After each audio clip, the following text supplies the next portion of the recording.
العظیم اعوذ باللہ من الشیطان الرجیم بسم اللہ الرحمن الرحیم الحمدللہ الواحد الاحد والفرد الصمد الذي لم يلد ولم يولد ولم يكن له كفوا أحد والصلاة والسلام على أول العدد والعبد المؤيد والرسول المسدد والمحمود الأحمد حبیب الہ العالمین وبالقاسم محمد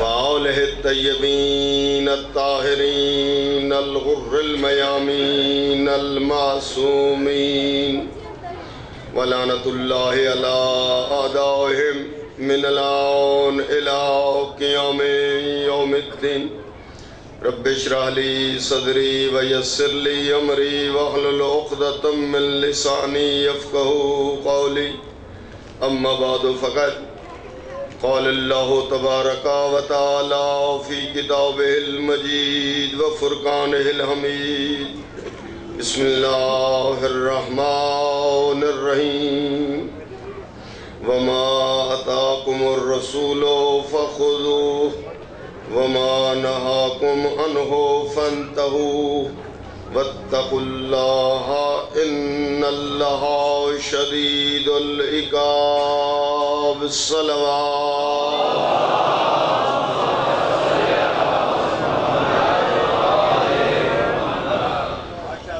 دعا ہے رب کائنات آپ کا مسلسل فرش اعضاء پہ حاضر ہو کر تعلیمات محمد و آل محمد سے جہاں مطلع ہونا وہاں رسول اکرم کی خدمت میں یہ پرسہ پیش کرنا مالک اپنی بارگاہ میں قبول فرمائے اور جتنی تمنائیں دعائیں آپ دل میں لیے ہوئے ہیں وہ مالک علیم بذات الصدور آپ سب کی دعائیں بے حق رسول و آل رسول مستجاب فرمائے دنیا ظلم سے بھر چکی ہے مالک اس عادل امام کا ظہور فرمائے کہ جس کے ذریعے سے عدل کا علم لہرائے گا ظلم کا خاتمہ ہوگا ہر آدمی کو عدل اس کی دہلیز پہ نصیب ہوگا ان سب دعاؤں کی قبولیت کے لیے بآواز بلند صلوات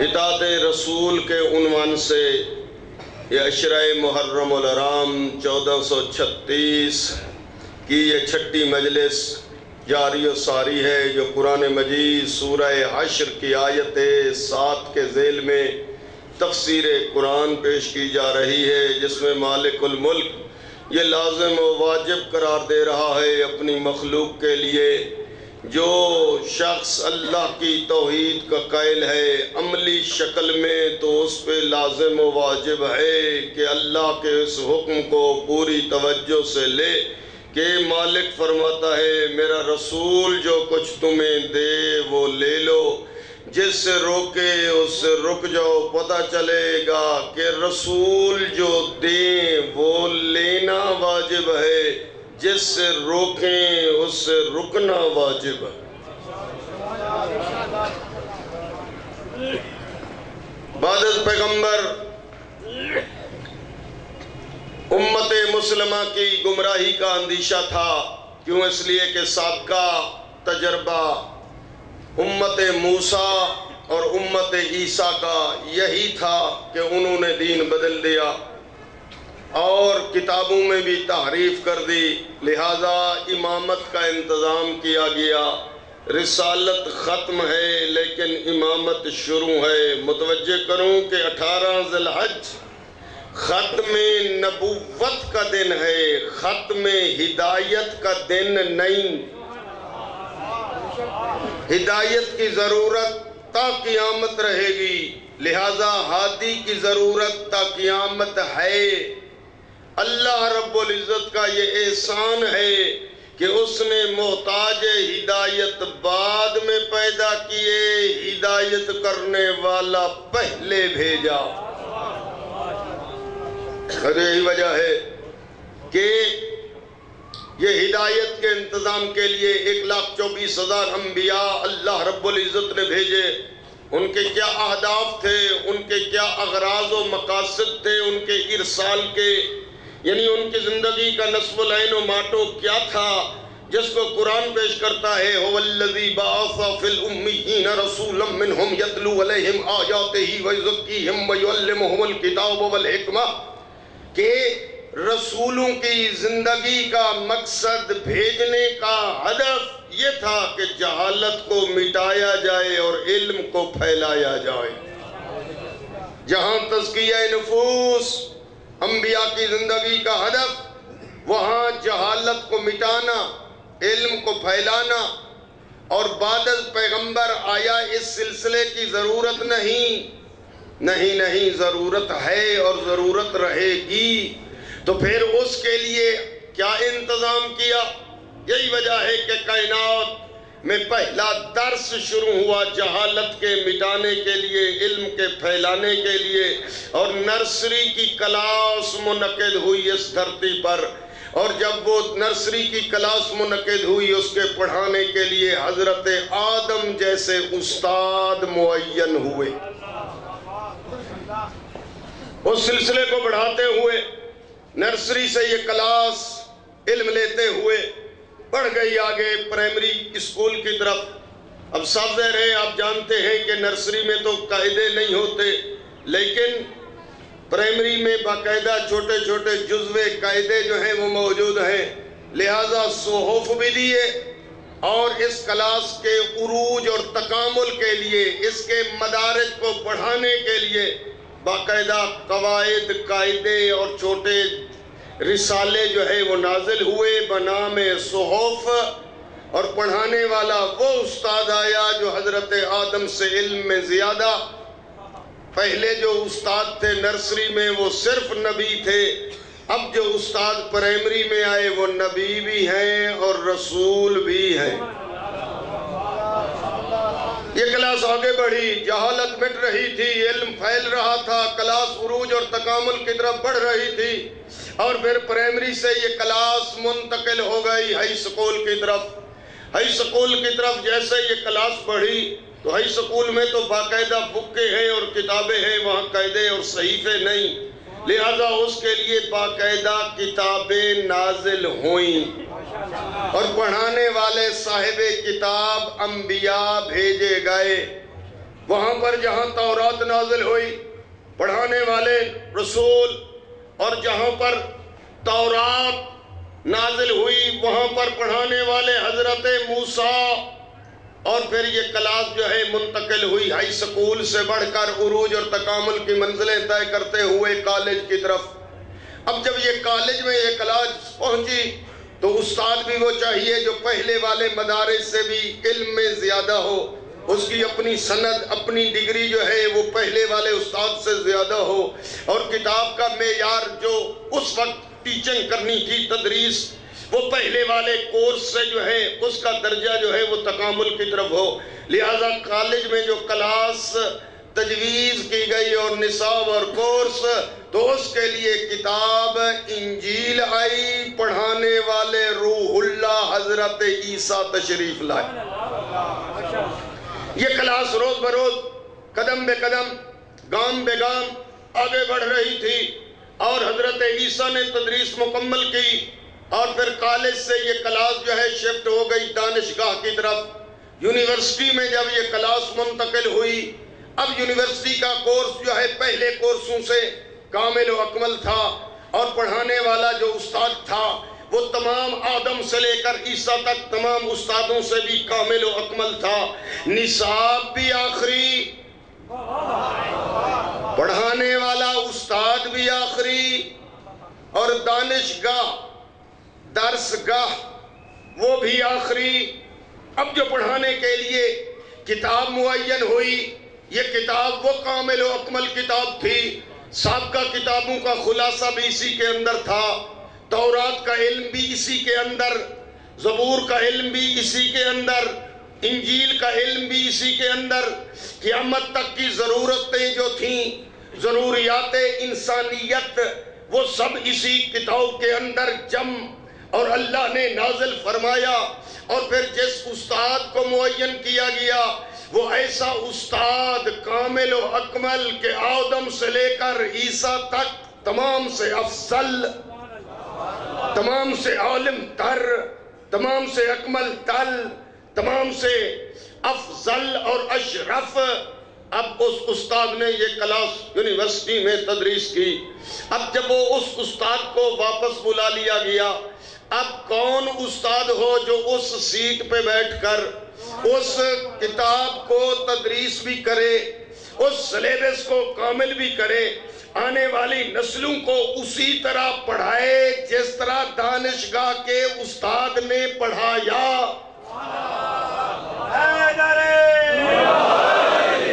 اول تو آپ کہیں گے مولانا آپ کیسے بات کرتے ہیں، جس نے اسی استاد دانشگاہی کو پہلے بھیجا تھا، اب اس کے بعد بھی انتظام وہی بھیجنے والا ہی کرے گا۔ کبھی ایسا نہیں ہوا کہ گاؤں میں ایک استاد جو ہے چلا جائے تو اس اسکول کے استاد کا انتظام کرنے کے لیے گاؤں والوں سے کہہ دیا جائے تم میٹنگ کر کے ایک استاد معین کر کے سابقہ استاد کی جگہ پر بٹھا دو۔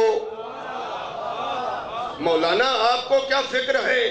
کیوں؟ اس لیے کہ یہ اختیار جو ہے وہ گاؤں والوں کو یا شہر والوں کو تو دیا نہیں گیا کہ اسی استاد کی جگہ پر وہ شہر والے اپنی طرف سے تعیناتی کر لیں۔ نہیں، جس نے پہلا بھیجا تھا اب یہ انتظام بھی اسی کے ہی ذمے ہے۔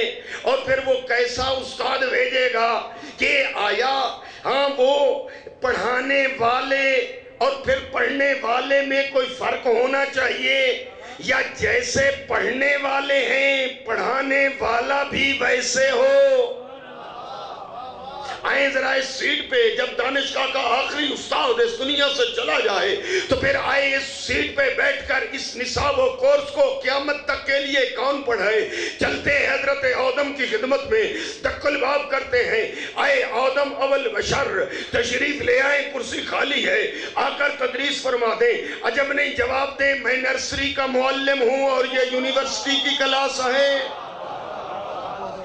چلتے ہیں حضرت نوح کی خدمت میں۔ حضرت نوح نبی اللہ اتنا عظیم نبی بھی ہے اور ساتھ رسول بھی ہے، آئیے تدریس فرما دیں۔ عجب نہیں، جواب دیں میں صحف کو پڑھانے والا ہوں، صحیفے اور قائد پرائمری کا معلم ہوں، اور یہ آخری کلاس ہے اور کتاب بھی فائنل اور کلاس بھی فائنل، میں نہیں پڑھا سکتا، یہ دانشگاہ کی کلاس ہے، دانشگاہ کے لیے اپنی ڈگری اور سند چاہیے۔ عجب نہیں، چلتے ہیں جناب موسیٰ کی خدمت میں، جواب دیں گے میں ہائی اسکول کا معلم ہوں اور یہ کلاس جو ہے یہ آخری ہے، کتاب بھی آخری ہے، ذرا سوچو کہ یہ سیٹ پہ کون بیٹھ سکتا ہے۔ چلتے ہیں کالج کے معلم حضرت عیسیٰ کی خدمت میں، آئیے استاد ہمارے چلے گئے ہیں، آپ بھی نبی بھی ہیں، آپ رسول بھی ہیں، آپ صاحب کتاب بھی ہیں، آپ اولو العزم پیغمبر بھی ہیں، آئے حضرت روح اللہ حضرت عیسیٰ آ کر تدریس کر دیں۔ عجب نہیں، جواب دیں عقل سے کام لو، ہر ایک کی ڈگری اور سند ہے، اور میں تدریس اور ٹیچنگ کرتا ہوں کالج میں، اور وہ ہے یونیورسٹی کی کلاس، اس کے لیے میں نہیں آ سکتا، تو پھر ہم دستبستہ عرض کریں گے، آپ فرما دیں آخر کس کو ہم انتظار کریں، اس سیٹ پہ آئے گا تو کون، پڑھائے گا تو کون، اللہ معین کرے گا تو کس کو؟ عجب نہیں، ہم نبی یہ جواب دے گا کہ سن رکھا ہے تم نے کہ قرآن آخری ہے، تورات بھی اسی میں، زبور بھی اسی میں، انجیل بھی اسی میں، وہ ہستی وہ سیٹ پہ بیٹھ کر پڑھا سکتی ہے جو ڈنکے کی چوٹ پہ یہ اعلان کرے لو سنیت لی الوسادہ، اگر میرے لیے مسند قضا بچھا دی جائے لجلستو علیہا، میں اس مسند قضا پہ بیٹھ جاؤں، لحکمت بین اہل التورات بے توراتہم و بین اہل الزبور بے زبورہم و بین الانجیل بے انجیلہم و بین اہل القرآن بے قرآنہم۔ اگر تورات والے آ کر مجھ علی سے تورات سیکھے، زبور والے آ کر مجھ علی سے زبور سیکھے، انجیل والے آ کر مجھ سے انجیل پڑھے، قرآن کے ماننے والے آ کر مجھ سے قرآن پڑھیں اور سیکھے، واللہ اللہ کی قسم علی ابن ابی طالب ہر کتاب کے ماننے والے کو ایسا جواب دے گا، وہ کتاب بولے گی صدقتا یا علی، آپ نے ویسے فرمایا جس طرح اللہ نے درج کیا تھا۔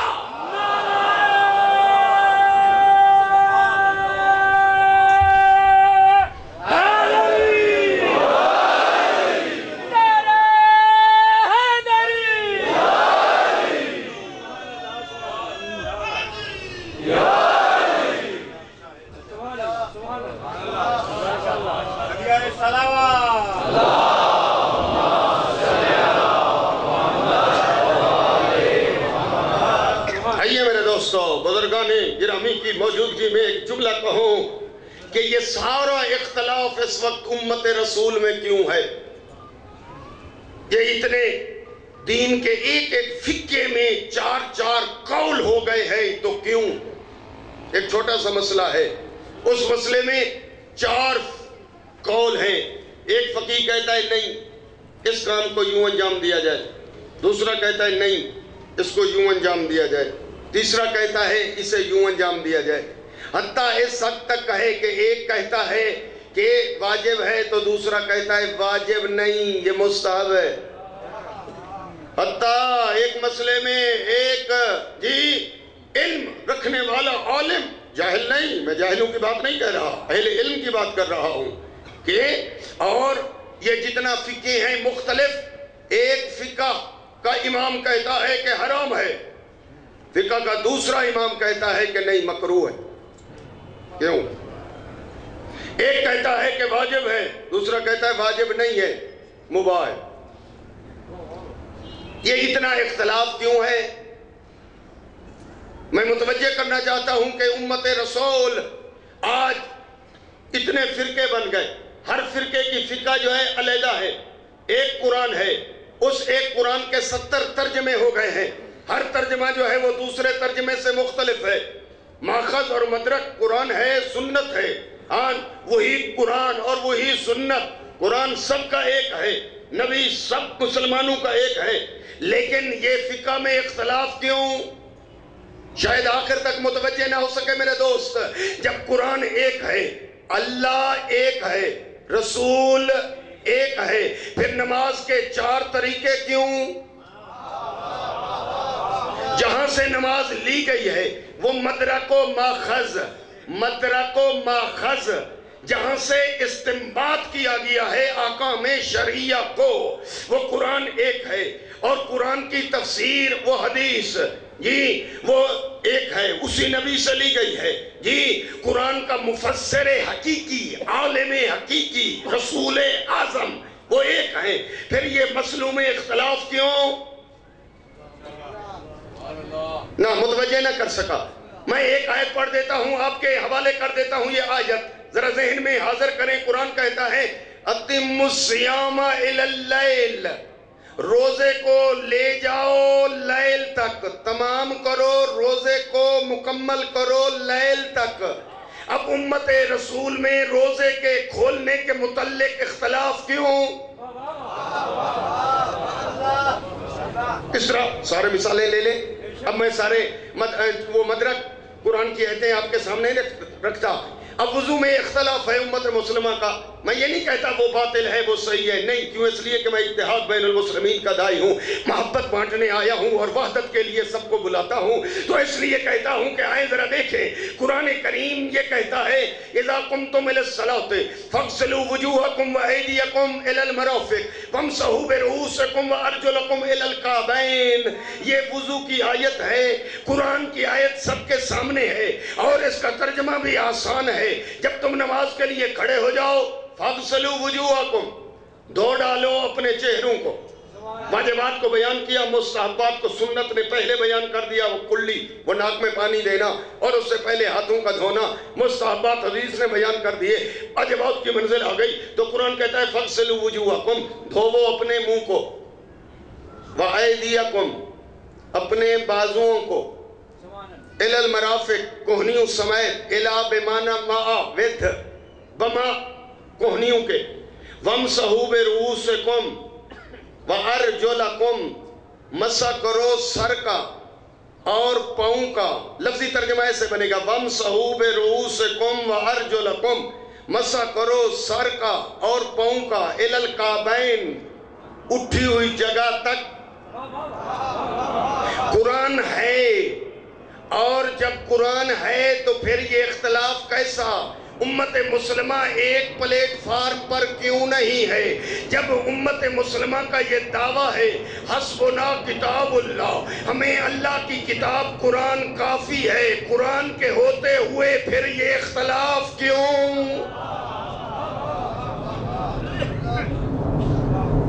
آئیے، اگر صرف کتاب کافی ہوتی اور استاد کی ضرورت نہ ہوتی تو پھر یہ ادارے، یہ کالج، یہ یونیورسٹیاں بنانے کی کوئی ضرورت نہ تھی، بکیں خرید لی جاتی اور گھر بیٹھ کر اسٹڈی کر کے اس کا ایگزام دے کر سندیں وصول کر لی جاتی۔ آئیے، یہی وجہ ہے۔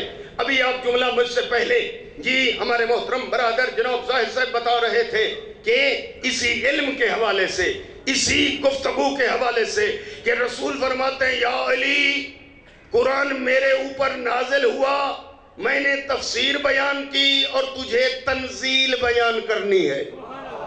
یا علی، تجھے تنزیل پہ حتیٰ جنگوں کا بھی سامنا کرنا پڑے گا۔ آخر وجہ کیا ہے؟ اس کی وجہ یہ ہے دوستو کہ علم کی دو قسمیں ہیں۔ ایک علم ہے وحبی، عطائی، لدنی، من جانب اللہ۔ ایک علم ہے کسبی، جس کو یہاں رہ کر کسب کیا جاتا ہے، یہاں سیکھا جاتا ہے، یہاں پڑھا جاتا ہے۔ جو یہاں پڑھے گا اس کا علم ہے کسبی، اور جو اللہ سے علم لے گا اس کا علم ہے لدنی و وحبی و عطائی۔ اللہ کی طرف سے جتنے نمائندے آئے ہیں، آدم سے لے کر خاتم تک، علی سے لے کر مہدی تک، کوئی ایک بھی ایسا رہنما نہیں ہے جس نے یہاں پڑھنا سیکھا ہو، جس نے اسکول میں داخلہ لیا ہو، کاپیاں لکھی ہوں، استاد کے سامنے دوزانو ہو کر علم جو ہے وہ لیا ہو۔ نہیں، ان کا علم ہے لدنی۔ باقی دنیا جو سیکھنے والی ہے ان سب کا علم ہے کسبی۔ اب جتنے استاد اللہ نے معین کیے ان کا علم ہے لدنی، اور جو سیکھنے والے ہیں ان کا علم ہے کسبی۔ اشتباہ یہ ہو گیا امت رسول سے، جہاں بیٹھنا تھا علم لدنی والے نے وہاں بٹھا دیا علم کسبی والے کو۔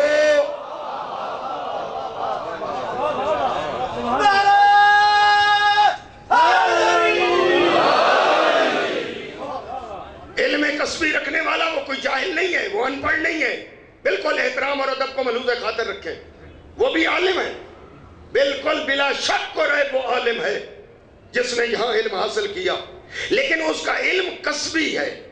جتنا سیکھا اس کا علم ہے، جتنا نہیں سیکھا اس کا علم نہیں۔ جو پڑھا ہے وہ آتا ہے، جو نہیں حصہ پڑھا۔ لیکن یہ علم لدنی والا ہے جو ٹنکے کی چوٹ پہ کہے گا، ادھر نہیں پڑھے گا، من الاول الى الاخر، من الماضی الى الاستقبال۔ اس کو علم یہ ہوگا کہ یہ جھوم کر اعلان کرے گا رضینا قسمت الجبار فینا لنا علم وللآداء مالو فإن المال یفنان قریب فإن العلم باق لا یزال۔ ہم اللہ کی تقسیم پر ہم اہل بیت اتنے راضی ہیں کہ اس نے ہم اہل بیت کو علم دیا، ہمارے دشمن کو مال دیا۔ مال فنا ہو جانے والی شے ہے، علم وہ دولت ہے جو باقی ہی باقی ہے۔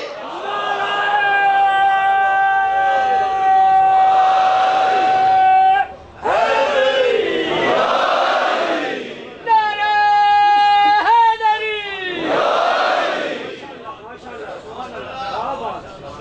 علم کسبی اور علم لدنی میں فرق عرض کر رہا ہوں۔ علم کسبی کے سیکھنے اور پڑھنے والے بھی عالم ہیں، لیکن وہ علم کسبی جتنا کسب کیا، جتنا سیکھا، جتنا پڑھا، وہ ان کو علم ہے۔ اور پھر ساتھ کیوں؟ اس لیے کہ علم کسبی ہے۔ علم کسبی پڑھنے والے کو جی نسیان بھی ہو سکتا ہے، معصوم نہیں، غلطی بھی ممکن ہے، لیکن جس کا علم لدنی ہے، جس نے یہاں نہیں پڑھا، یہاں نہیں سیکھا، یہاں دو زانو نہیں ہوا، بلکہ ڈنکے کی چوٹ پہ یہ اعلان کرتا ہے کہ علمنی رسول اللہ زکن زکا، رسول نے علم مجھ علی کو ایسے دیا جس طرح پرندہ اپنے بچے کو غذا دیتا ہے۔ یا امیر المومنین، یہ سمجھنے کی نیت سے سوال کرتے ہیں کہ آپ نے پرندے کی مثال دے دی، آپ یوں بھی تو فرما سکتے تھے رسول اکرم نے علم مجھ علی کو ایسے دیا جس طرح ماں بچے کو دودھ دیتی ہے۔ عجب نہیں، جواب دیں مومن کمی، ہاں میں نے مثال اس لیے بدلی کہ ماں جو غذا خود کھاتی ہے وہ اور ہوتی ہے جب بچے کو دیتی ہے، وہ عین سیم غذا نہ رہی، اس میں تغیر و تبدل آ گیا، وہ چینجنگ خود جو ہے اور غذا لی تھی، جب بچے کو پیش کی ہے وہ اور ہے، لیکن پرندے کو جیسے غذا ملتی ہے، مشاہدہ جی، پکھی پرندے کو جیسے غذا ملتی ہے ویسے اپنے بچے کو دیتا ہے۔ علی امیر یہ سمجھانا چاہتے ہیں، دیکھو ہم اہل بیت کے علم میں اور غیر کے علم میں یہ فرق ہے۔ غیر کے علم میں تبدیلی اور تغیر و تبدل ممکن ہے، لیکن ہمارے علم اور رسول کے علم میں تبدیلی اس لیے ممکن نہیں۔ جس طرح پرندے کو غذا ملتی ہے، سیم غذا اپنے بچے کو دیتا ہے، جیسے اللہ نے نبی کو علم دیا بغیر کسی تبدیلی کے، نبی نے علی کو دیا۔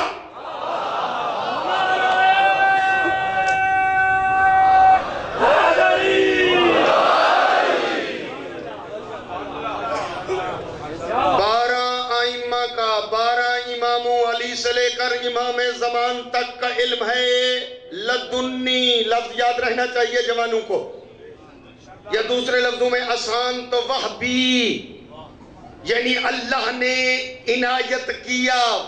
اور کیسے عنایت کیا میں عرض کرتا ہوں، لیکن آئیے ذرا ذہن میں یہ ہونا چاہیے، امت رسول میں اختلاف سے کسی وجہ سے ہوا ہے کہ جس طرح رسول نے یہاں نہیں پڑھا، رسول اکرم نے یہاں علم نہیں سیکھا، یہاں کسی اسکول میں داخلہ نہیں لیا، ایڈمیشن نہیں لیا رسول اعظم نے، ان کا علم لدنی، اسی طرح انہوں نے وہ علم دیا علی کو۔ مولانا رسول اعظم نے یہاں نہیں پڑھا، ان کا علم لدنی ہو کیسے؟ ہاں کوئی مثال بھی تو دے دو۔ اور میں قرآن کی ایک آیت پڑھ دیتا ہوں کہ ذرا آئیے کہ اللہ رب العزت اپنے نمائندوں اپنی طرف سے بھیجے ہوئے ہادیوں کے علم کو کیسے بیان فرماتا ہے۔ مالک فرماتا ہے توجہ کہ الرحمن علم القرآن خلق الانسان، رحمان اللہ وہ ہے، یہ اس آیت میں آپ نے توجہ کر ڈالی، الرحمن علم القرآن خلق الانسان، علمہ پہلے ذکر کیا، خالقہ کا لفظ بعد میں ذکر کیا۔ رحمان اللہ وہ ہے جس نے کچھ ہستیوں کو علم پہلے دیا، خلق بعد میں کی۔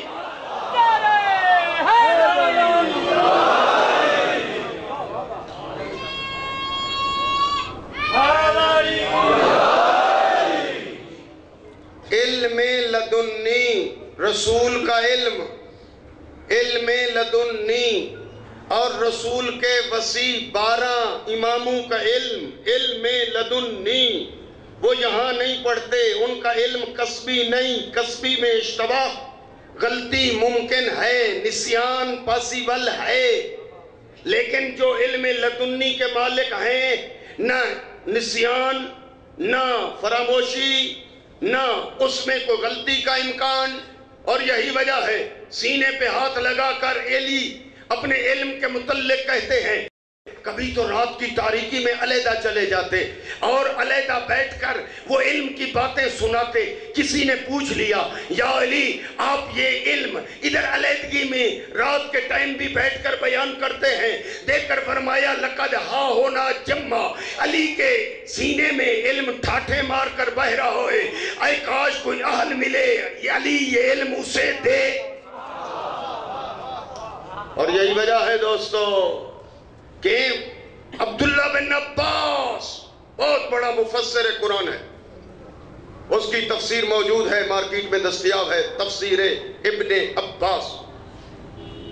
وہ کہتا ہے مغرب کی نماز کے بعد حضرت امیر کی خدمت میں نے عرض کی مولا آپ تفسیر قرآن پیش کریں. جنت البقیع کے ایک کونے میں ہم چلے گئے، ایک پتھر کی چٹان تھی، میں دو زانو ہو کے بیٹھا. امیر کائنات نے وہاں بائے بسم اللہ کی تفسیر شروع کر دی. بائے بسم اللہ قرآن مجید کے تسمیہ کا پہلا حرف بائے بسم اللہ. اٹھائیں تاریخیں اور یہ جملہ میں ذرا انہی لفظوں کے ساتھ پیش کروں تاکہ پورا جملہ آپ تک پہنچے. ابن عباس شاگرد علی بھی ہے، ابن عباس آقا رسول کے چچا کا بیٹا بھی ہے. وہ کہتا ہے کہ علی علم بیان کرنا شروع کیا، میں نے قلم کاغذ لے کر لکھنا شروع کیا. وہ تفسیر بائے بسم اللہ بیان فرماتے رہے اور میں لکھتا رہا. وہ بیان کرتے آئے، میں لکھتا رہا. صبح صادق کے قریب کا وقت ہو گیا اور ابھی تک بائے بسم اللہ کی تفسیر ختم نہ ہوئی تھی.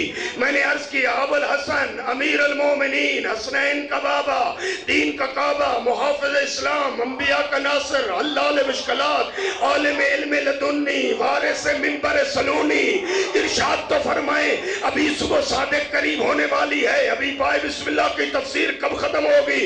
فرمایا تیرے ہاتھ میں اللہ دے طاقت لکھنے کی، میں بیان کرتا رہوں تو لکھتا رہے. میں اتنا بائے بسم اللہ کی تفسیر بیان کروں گا کہ 70 اونٹ لادے جا سکتے ہیں تفسیر با سے.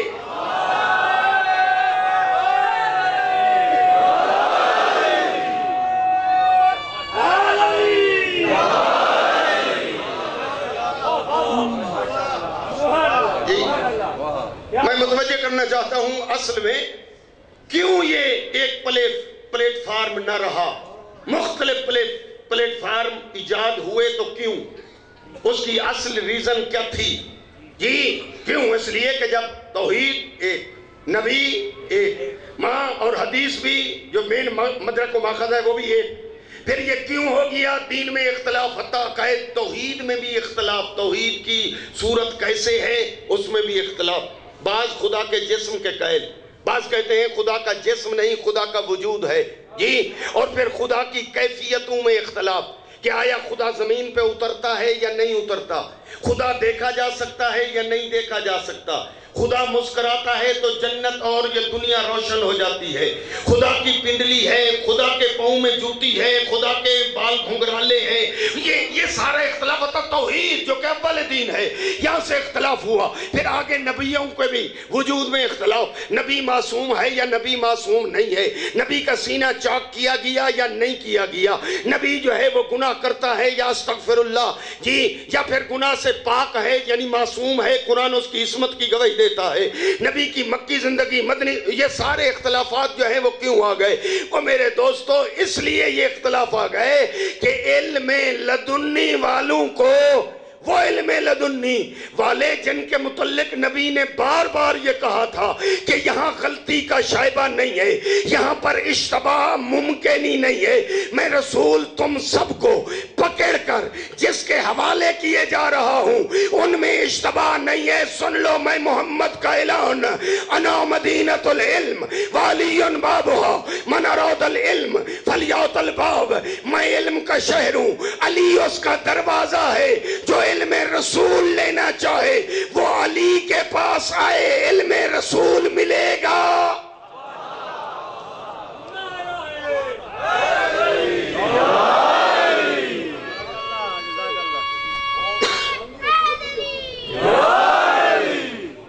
جی آئیے علم لدنی. اور یہی وجہ ہے کہ جو مالک علم لدنی اللہ نے ان کو، ویسا دنیا بھی پوچھتی ہے مولانا چلو آپ بتا دیں کہ ان جو عالم علم لدنی ہے ان کے پاس کتنا علم تھا؟ 12 ائمہ کے پاس کتنا علم؟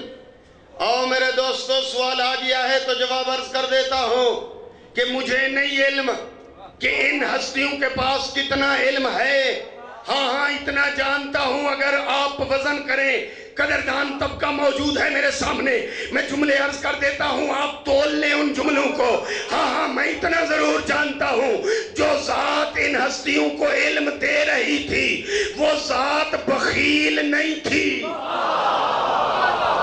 جو ہستیاں علم لے رہی تھیں وہ ہستیاں تنگ ظرف نہیں تھیں، دینے والے نے دیا لینے والوں نے لیا، ہم نے سلونی کے ڈنکے بجتے سنے، سلونی سلونی قبل ان تفقدونی انی عالم بطرق السماوات بطرق الارض، آؤ دنیا والے ہم اہل بیت سے پوچھو، میں علی تمہیں آسمان کے راستے زمین کی نسبت زیادہ جاننے والا ہوں۔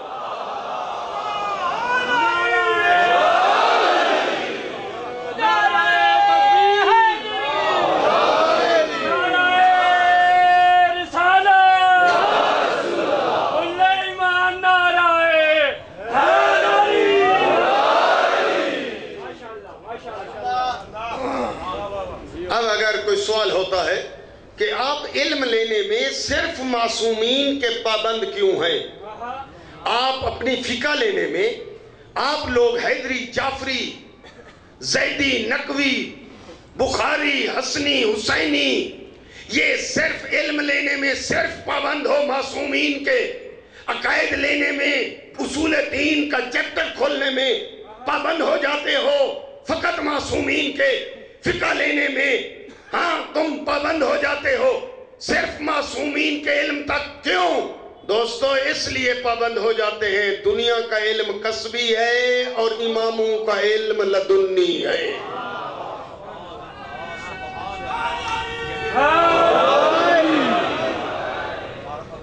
جی اس لیے اس جملے کو آگے میں بڑھا دیتا ہوں، میرے ایک دوست ہیں بالکل آپ کو پتا ہے جی، محبت سے ہی میں جملے کہنا چاہتا ہوں اور یہی وجہ ہے میرے دائرہ احباب جی حلقہ جو احباب ہے اس میں ہر مسلک کے میرے دوست بھی ہیں، میں ملتا ہوں اور واقعی ایک دوسروں کے پاس آنا جانا یہ سلسلہ جب رہتا ہے، مجھے ایک میرے دوست حافظ قرآن کہنے لگے مولانا تفسیر آپ بھی پڑھتے ہیں، بہت پیاری تفسیر ہے عبداللہ بن عباس کی، بڑی علمی تفسیر ہے، اگر آپ کو پڑھ لیں خرید لیں مارکیٹ میں دستیاب ہے۔ میں نے کہا بالکل علمی تفسیر ہے، اور کیوں نہ ہو علمی تفسیر، کہ آپ کو پتا ہے کہ وہ علمی تفسیر ہے اس لیے کہ عبداللہ بن عباس شاگرد ہیں میرے آقا علی ولی کے۔ کہنے لگے عبداللہ بن عباس بہت بڑے عالم تھے، میں نے کہا بالکل بہت بڑے عالم تھے، لیکن ان کا علم بھی کسبی تھا، اور پھر یہ ساتھ جملہ لے لے کیسے بنے، ہاں بلکہ کسبی تھا لیکن ایک تبرک کے ذریعے ان کا علم بڑھا، لفظ تبرک یاد رہے، تبرک وضاحت نہیں کر سکتا، ہاں دیکھ کر کہنے لگے وہ ایک دن نبی پاک مسجد میں کھجوریں تناول فرما رہے تھے، رسول اکرم نے کھجور تناول فرمائی اور اس کے اندر گٹھلی ایسے پھینکی جیسے رسول نے گٹھلی پھینکی، عبداللہ بن عباس وہاں بیٹھے تھے، جلدی سے اٹھے، آ کر اس نے وہ گٹھلی اٹھائی جو نبی کے لعاب دہن سے تر تھی، عبداللہ بن عباس نے وہ تر گٹھلی اپنے منہ میں رکھی تو وہ بن گئے مفسر قرآن۔ میں نے کہا میرے دوست میں آپ سے عدل و انصاف کا سوال کرتا ہوں، مجھے یہ بتا دو جو تر شدہ گٹھلی نبی کے لعاب دہن سے صرف تر شدہ گٹھلی چوسے وہ تو بنتا ہے مفسر قرآن، اور جو نبی کی زبان چوس چوس کے پلا ہو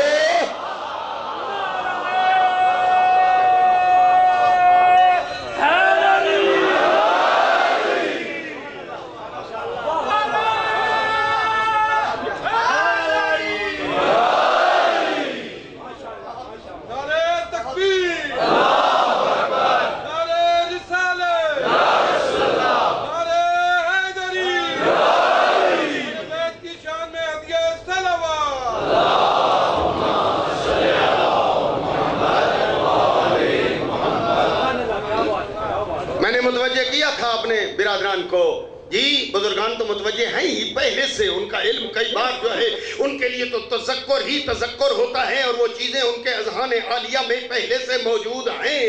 میں نے عرض کیا تھا ولادت علی کی ہوئی اور نبی نے بڑھ کر سب سے پہلا کام جو کیا وہ اپنی زبان چوسائی، اور پہلا جملہ جو میرے نبی نے اپنے بھائی علی سے کہا، وہ جملہ شاید اس وقت میں پیش نہ کر سکا، وقت کے دامن میں گنجائش نہ تھی۔ پہلا جملہ جو نبی نے کہا تھا، دیکھ کر کہا یا اخی خصصتنی بالنظر وخصصتک بالعلم، اے علی تو نے آنکھیں بند رکھی اور تو نے پہلی نگاہ میرے چہرے پہ کی۔ اے علی میں بھی وعدہ کرتا ہوں جس طرح تو نے اپنی نگاہ کے لیے میں محمد کو چن لیا، میں محمد نے آپ کو اپنے علم کے لیے چن لیا۔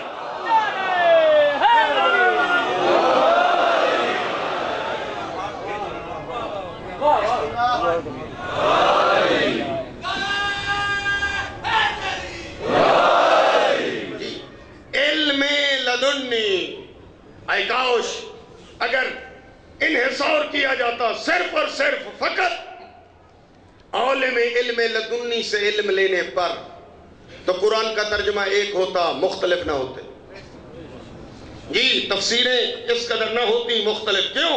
اس لیے کہ علم لیا گیا کس سے؟ جی اس سے جس کے متعلق اللہ نے حکم دیا تھا۔ مولانا کہاں اللہ نے حکم دے دیا؟ ٹائم نہیں ہے ورنہ میں آیتیں پڑھتا۔ قرآن کہتا ہے فَاسْأَلُوا أَهْلَ الذِّكْرِ إِن كُنتُمْ لَا تَعْلَمُونَ، نہیں جانتے تو اپنی طرف سے اپنے جیسوں سے نہ پوچھو بلکہ اہل ذکر کے پاس آ جاؤ۔ پھر قرآن کہتا ہے بل هل يستوي الذين يعلمون والذين لا يعلمون، کیا جاننے والے اور نہ جاننے والے تمہارے نگاہوں میں برابر؟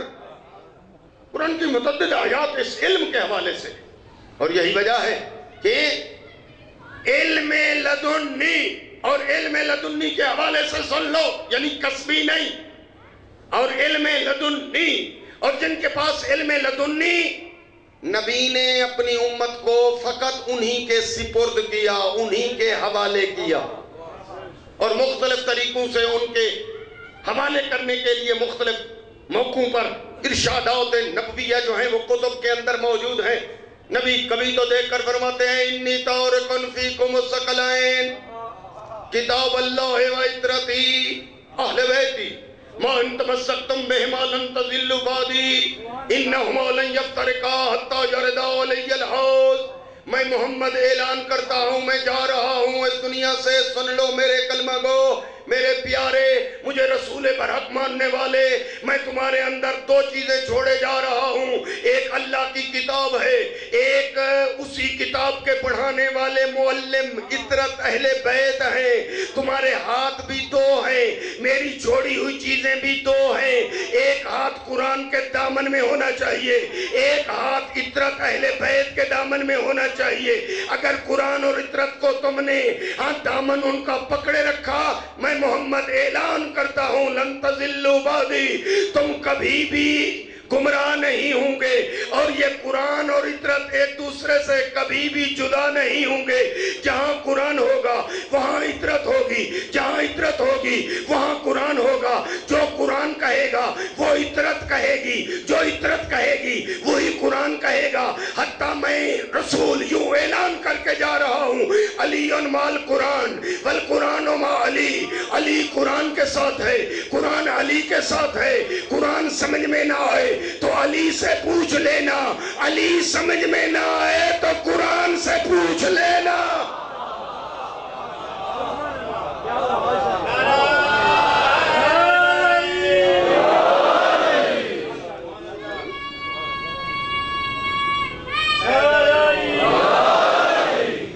علم لدنی، اس کی ہزاروں مثالیں ہیں، اب وقت کے دامن میں اس قدر گنجائش نہیں ہوتی، ورنہ میں وہ مواقع ذہن میں حاضر ہیں اور پیش بھی کرنا چاہتا ہوں کہ کتنے مواقع تھے جب دنیا نے علم کسبی جاننے والوں کی طرف رجوع کیا، اور ان مسائل میں اور ان قضاوتوں میں اور ان فیصلوں میں وہ فیصلے نہ کر سکے تو جو وارث قرآن تھے، جو مالک علم لدنی تھے، انہوں نے آ کر وہ قضاوتیں بھی کیں، وہ فیصلے بھی کیے، وہ مشکل حل بھی کیے، وہ یہودیوں کے سوالات کے جوابات بھی دیے، وہ عیسائیوں کے مشکل مسئلوں کو بھی حل کیا، اور پھر دنیا کو یہ کہنا پڑ گیا لولا علی لہلک فلاں، اگر علی نہ ہوتے ہم ہلاک ہو گئے ہوتے۔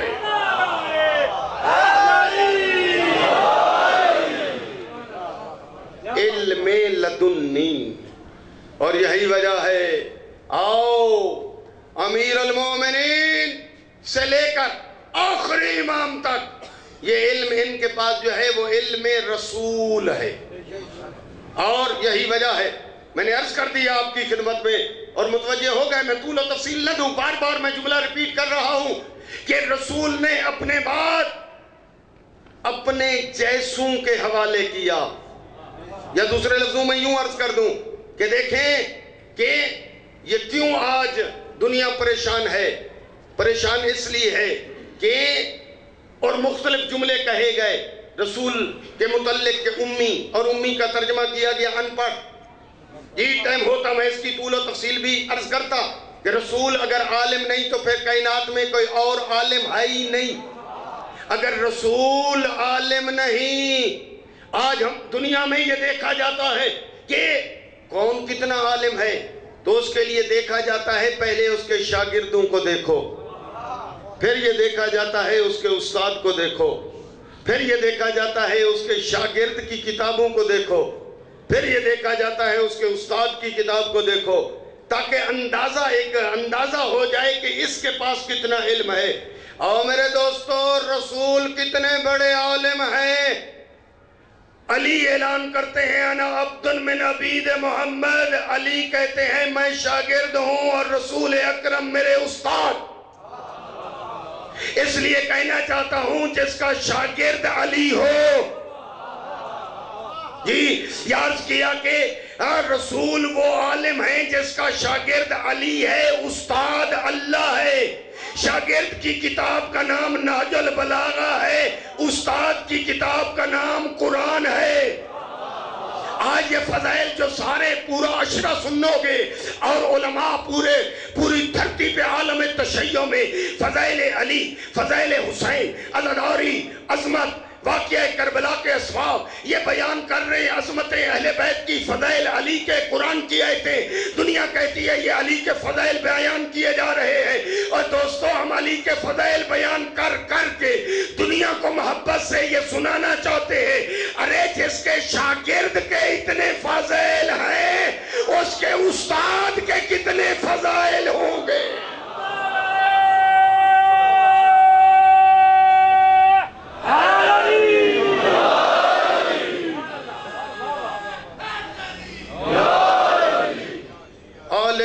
علم لدنی، اور یہی وجہ ہے میں ایک جملہ کہوں، اور یہ جملہ اگر آپ نے لے لیا تو یقیناً میری تقریر سمٹ جائے گی اور ہدف جو ہے آپ تک پہنچ گیا جو میں محبت سے آپ تک پہنچانا چاہتا ہوں۔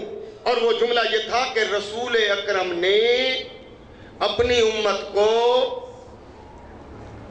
عالم علم لدنی کے سپرد کیا، اور مختلف جملے فرمائے۔ کبھی فرمایا علی مع الحق والحق مع علی، علی مع القرآن والقرآن مع علی، انی تارک فیکم ثقلین، اور کبھی جملے بدل کر فرمائے سنو مثل اہل بیتی کمثل سفینۃ نوح من رکبہ نجا ومن تخلف عنہا ضل فغرقا۔ سنو میرے کلمہ گو، سینے میں بٹھاؤ میں رسول کے اس فرمان کو، میرے اہل بیت کی مثال نوح نبی کی کشتی کی مانند ہے، جو آل نبی کی کشتی پہ سوار ہو گیا۔ یہ لفظ من ہے جو کہ عموم، اور اس کا اردو ترجمہ ہے جو بھی آل نبی کی کشتی پہ سوار ہو گیا۔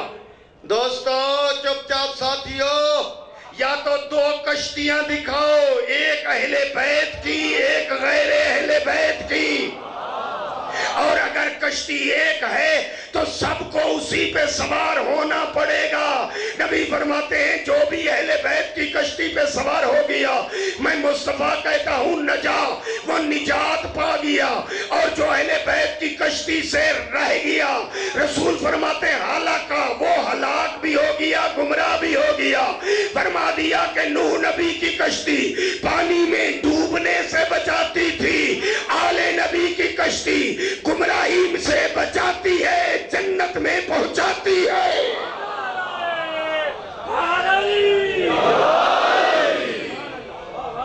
علم لدن، اور یہی وجہ ہے مختلف طریقوں سے سمجھانے کی کوشش کی ہے اس رسول اعظم نے، ہادی اعظم نے، اور یہی وجہ ہے آؤ جاتے جاتے اپنی امت کے متعلق رسول کو بڑی فکر تھی کہیں لائن سے ہٹ نہ جائیں، دیکھ کر فرمایا کہ اذا کان یوم القیامہ، بہار الانوار علامہ باقر مجلسی کی کتاب ہے، کتاب اور روضہ، حوالہ نوٹ کر لو اور جا کر اس حدیث کو اس کے اندر ڈیٹیل سے دیکھ لو۔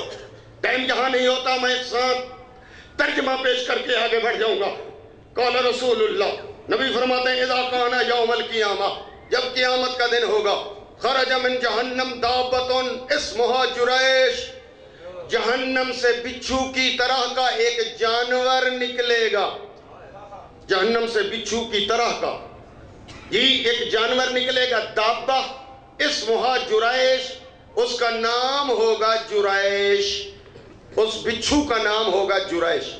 راسہا بالسماء السابعہ، اس کا سر جو ہے آسمانوں تک ہوگا، ذنبہا بالارض السافلہ، اور تحت الثری تک اس کی دم ہوگی، فمہا من المشرق الی المغرب، منہ کھولے گا مشرق سے مغرب تک کھل جائے گا۔ یہ بات اس عالم کی ہے، ممکن ہے اس مادی دنیا میں واضح نہ ہو سکے اور دنیا سمجھ نہ سکے۔ کیوں؟ اس لیے کہ جو جانور کنویں میں رہتے ہیں وہ کہتے ہیں پانی صرف یہی ہے، بہہ رہا ہے تو دیکھا کہ سمندر اور بھی ہے۔ تو یہ اس عالم کی بات ہے، یہاں مادی محدود چھوٹی سی دنیا میں شاید حدیث میرے نبی کی سمجھ نہ آ سکے۔ فرمایا کہ راسہا من المشرق الی المغرب، فمہا من المشرق الی المغرب، منہ کھول لے گا، فیقول بالارصات، چیخ کر کہے گا این اہلی این اہلی، کہاں ہے میری غذا جس کے لیے اللہ نے مجھے پیدا کیا۔ نزل الجبرائیل، جبریل آ کر سوال کرے گا لمن اردتا، کون ہے تیری غذا؟ کہے گا اردت خمسۃ نفر من امت محمد، آخری نبی کی امت کے 5 آدمی میری غذا۔ اب یہ حدیث لے لو، مجھے پتا ہے یہ میں حدیث کا سہارا اس لیے لیتا ہوں تاکہ میں آپ کو واعظ و نصیحت نہ کروں، بلکہ رسول اکرم میرے سمیت ہم سب کو نصیحت باز کرے۔ لہذا اور ساتھ مجھے یہ بھی علم ہے کہ آپ سب عاشق رسول ہیں، آپ کے سینے میں عشق رسول کوٹ کوٹ کے بھرا ہوا ہے، اس لیے میں حدیث پیش کرتا ہوں تاکہ رسول کا موعظہ اور واعظ ہم سب تک پہنچ جائے، اور آپ چاہتے بھی ہیں کہ کاش رسول کی محفل میں حاضر ہو کر رسول کا موعظہ سنتے۔ جو بیان کر رہا ہوں یہ حدیث، یہ معنی، یہ مفہوم رسول اعظم کا، آواز مومن کمی کی، ذہن اگر تیار ہیں تو نسیان کو دور کرنے کے لیے صلوات پڑھیں بآواز بلند۔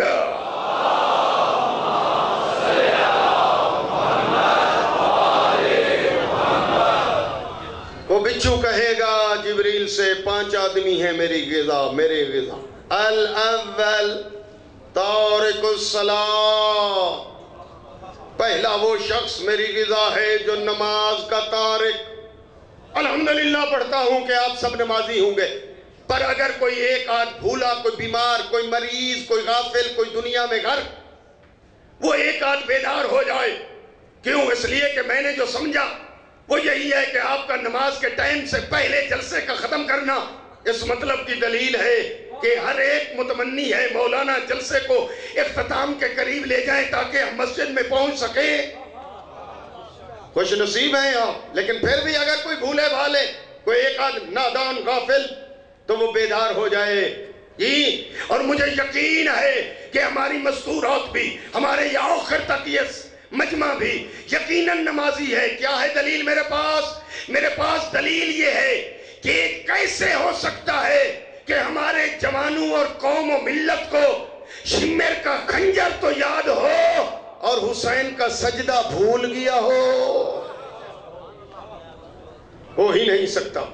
لہذا بیدار کرتے ہوئے جملہ کہہ رہا ہوں.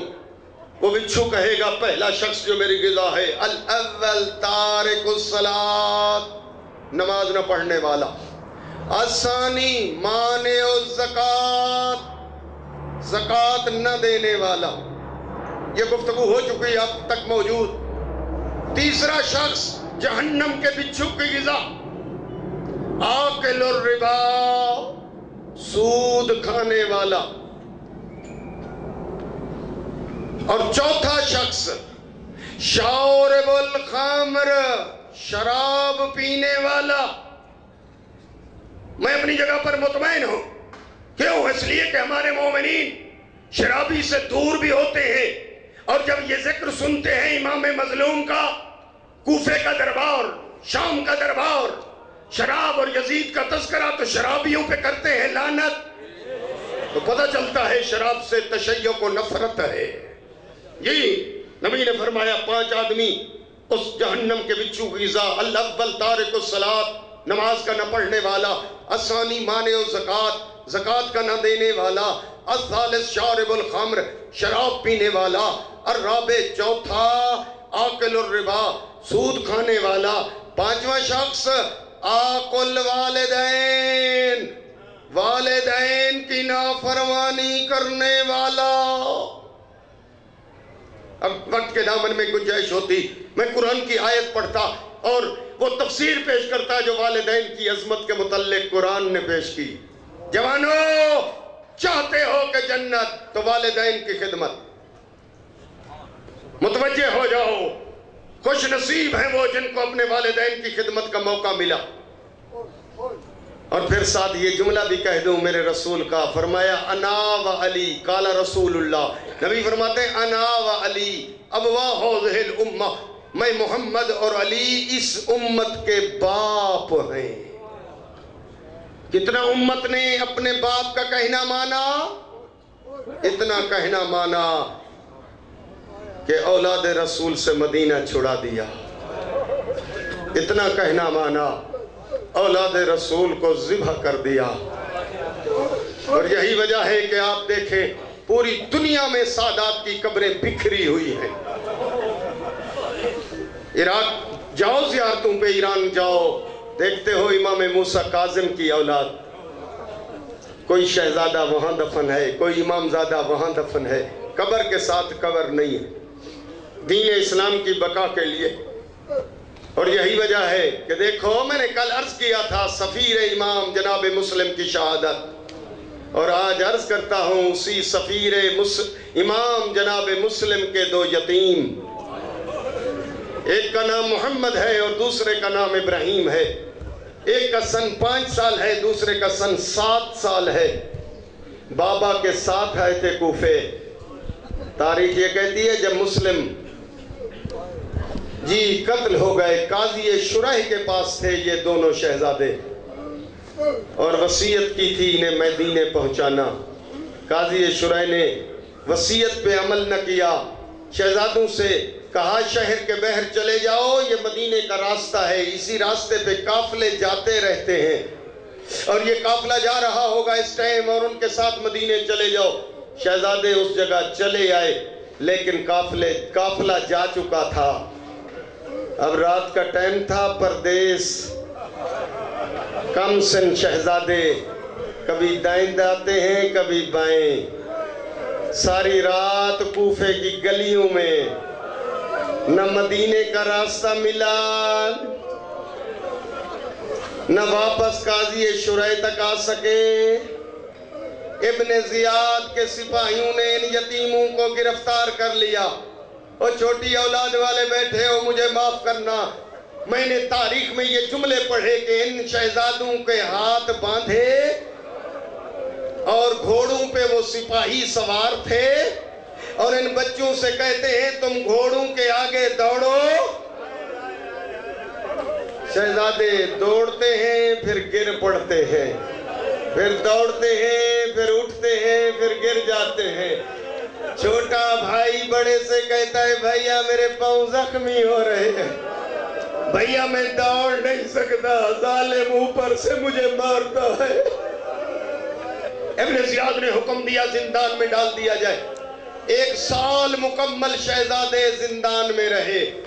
اب تاریخ نے لکھا وہ عید کا دن بھی آ گیا، دروگا زندان کا اپنے بچوں کو لے کر سیر و سیاحت میں گھومتا رہا۔ جو روزانہ گرم پانی اور جو کی روٹی پہنچاتا تھا، عید والے دن وہ یتیموں کو نہ پہنچائی۔ عید والے دن مسلم کے یتیم بھوکے اور پیاسے رہ گئے۔ خوشیاں منانے کے بعد جب آیا ہے گھر سویا، عالم خواب میں دیکھا ایک بی بی ہے، دیکھ کر کہتی ہے او دروگا زندان کا، تو کھانا کھا کے اپنے بچوں کے ساتھ خوش ہے، عید ہے، میرے یتیموں کو تو آج گرم پانی بھی نہیں پہنچا، وہ خشک روٹیاں جو پہنچاتا تھا وہ بھی نہ پہنچی۔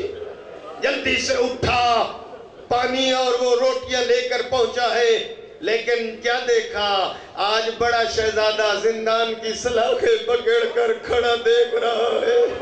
دروگا جیسے قریب پہنچا، دیکھ کر کہتا ہے جلدی آ، جلدی آ، تو نے میرے بھائی کو 7 والی کوٹھڑی میں بند کر رکھا ہے، روزانہ میں بلاتا تھا جواب دیتا تھا، آج خبر نہیں کئی دفعہ بلایا جواب نہیں دیا، جلدی آ دروازہ کھول، میں اپنے بھائی کو دیکھو۔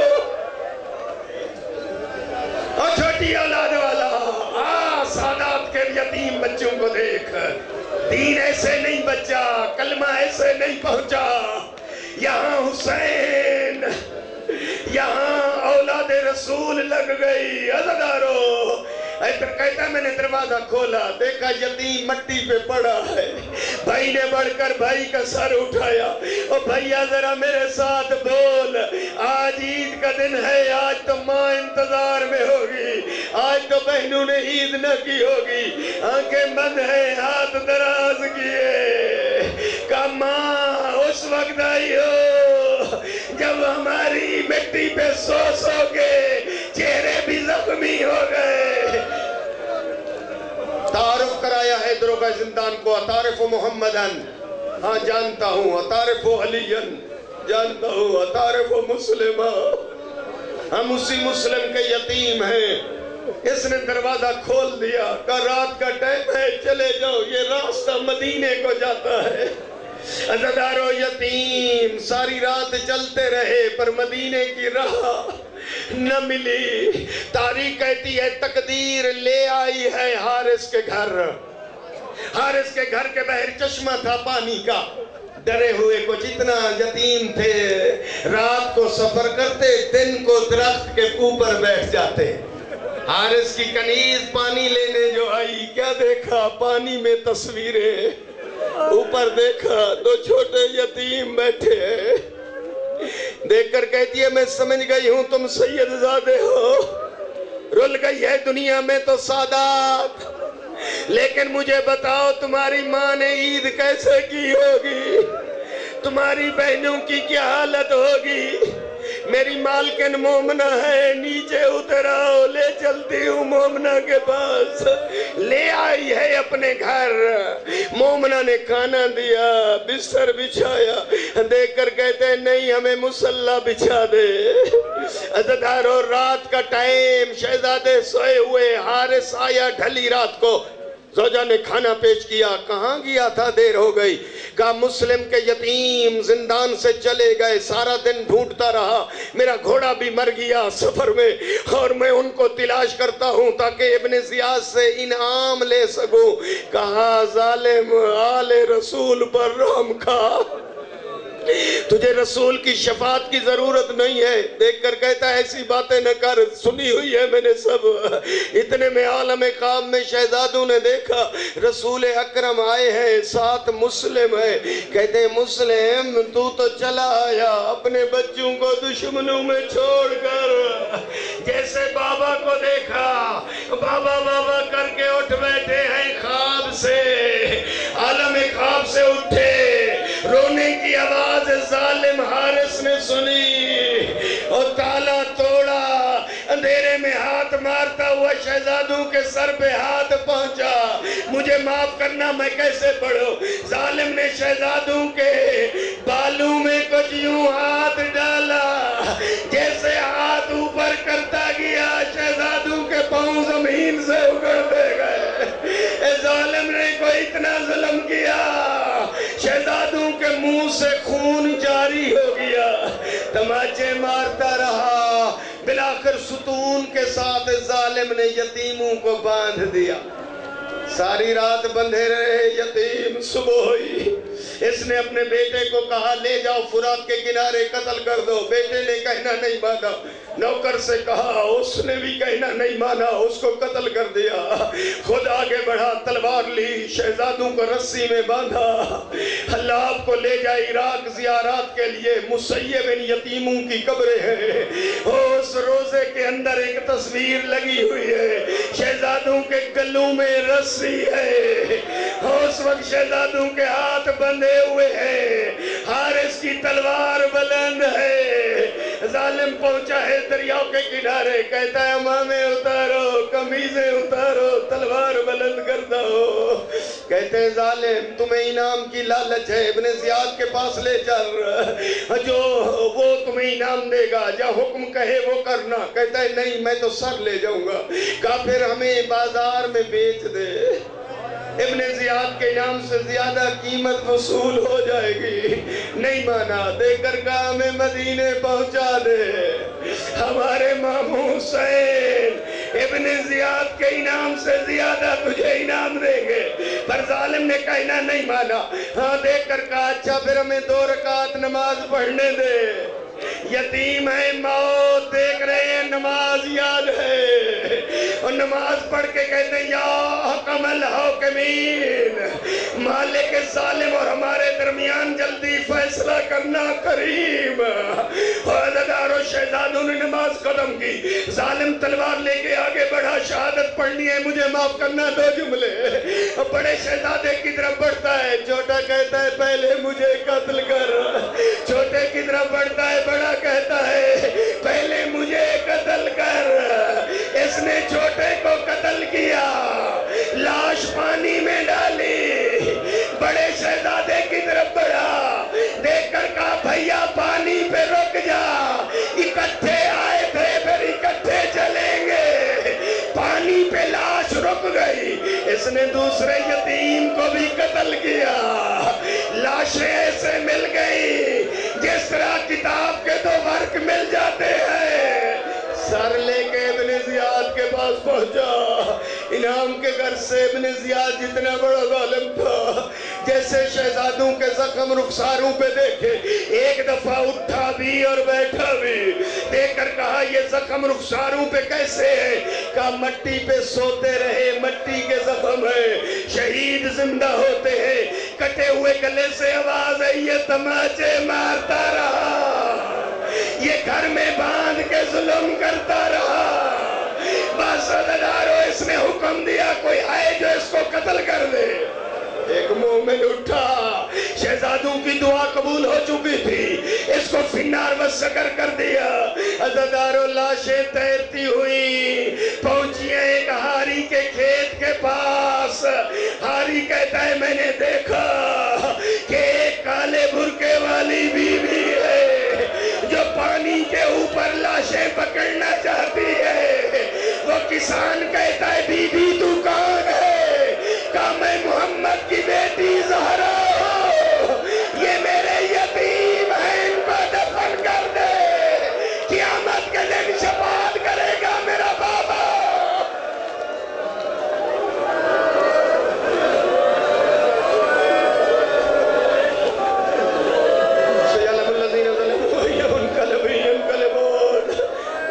اس مجلس کو اپنی بارگاہ میں منظور فرما، ان یتیموں کا واسطہ سب کی دعائیں مستجاب فرما، جتنی دعائیں ذمہ لگائی گئی ہیں سب دعائیں مستجاب فرما۔ یا اللہ علماء حق، مراجع عظام، رہبر عظیم و شان کا سایہ ہمارے سروں پہ قائم و دائم فرما۔ یا اللہ تمام موجودین کی دعائیں مستجاب فرما۔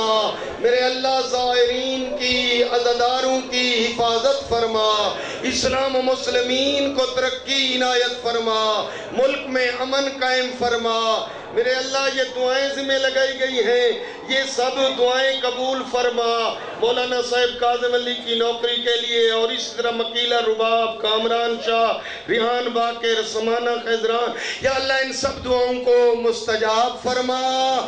امام زمان کا جلد ظہور فرما، بحق نبی و آلہ برحمتک یا ارحم الراحمین۔